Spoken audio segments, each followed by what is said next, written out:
कि जहाँ पूरा कर दे उसको छोड़ दो, आगे बढ़ो। जी सर मैं कहना चाहता हूँ मैं बहुत आभारी हूँ कि मुझे हॉस्टल में आने का मौका मिला। यहाँ पे कई ऐसे छात्र हैं जो अलग अलग जिले से आए हुए हैं, सब में अंदर बहुत अलग अलग तरह का ज्ञान है। मैं यहाँ पे आया, यहाँ पे हॉस्टल की सुविधाएं बहुत ज्यादा उपलब्ध थी। पहले मेरे को यूपीएससी को तो नॉलेज था नहीं कि तैयारी कैसे करना है, तो बस मन में था कि यूपीएससी करना है, अपने देश के लिए कुछ करना है। और ये भी था कि छत्तीसगढ़ से बाहर निकल के अपने देश की जो प्रगति हो रही है उसमें योगदान देना है। फिर मैं यहाँ पे आया, यहाँ पे कई सारे ऐसे छात्र थे जिनको बहुत चीजों का ज्ञान था। उनसे मैंने बहुत कुछ सीखा कि कैसे पढ़ना है, यूपीएससी तैयारी कैसे किया जाता है। तो यहाँ पे आके मेरा निश्चय और दृढ़ हो गया सर कि हाँ, अगर मैं यहाँ पे हूँ तो मैं अपने देश के लिए और ज्यादा प्रगति में कार्य कर सकता हूँ। तो इसके लिए आपके लिए बहुत धन्यवाद सर। और धन्यवाद इसलिए भी सर कि हमारे सीट बढ़ गई हैं और इसकी वजह से और भी छात्र हैं जिनके अंदर ये उत्साह है कि वो अपने देश के लिए कुछ कर पाए, वो ऐसी जगह पे आए और अपने आप को मतलब छत्तीसगढ़ को भी रिप्रेजेंट करे, अपने आप को भी रिप्रेजेंट करे यहाँ पे नेशनल लेवल पे।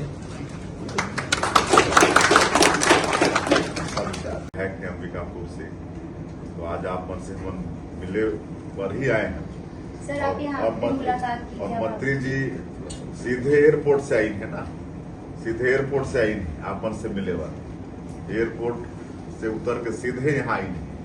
तो आप मन हमार छत्तीसगढ़ के धरोहर है, आप मन छत्तीसगढ़ के भविष्य है।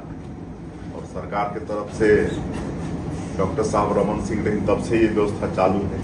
ये प्रयास के नाम से है ना, क्या हॉस्टल के नाम का उत्कर्ष। हाँ, तो अभी हम जब इस चौथी बार सरकार में आए हैं तो और ज्यादा हम बेटा बेटी मन ला अवसर देना चाहते हैं। इसलिए जो 50 सीट के यहाँ व्यवस्था रिसोला बढ़ा के अभी 200 करत है, 150 ज्यादा हमारे बेटा बेटी मन के अवसर मिली और पूरा खर्चा उमन अपन इच्छा से कहीं भी रही, लेकिन उनके सरकार उनके खर्चा ला वहन करी।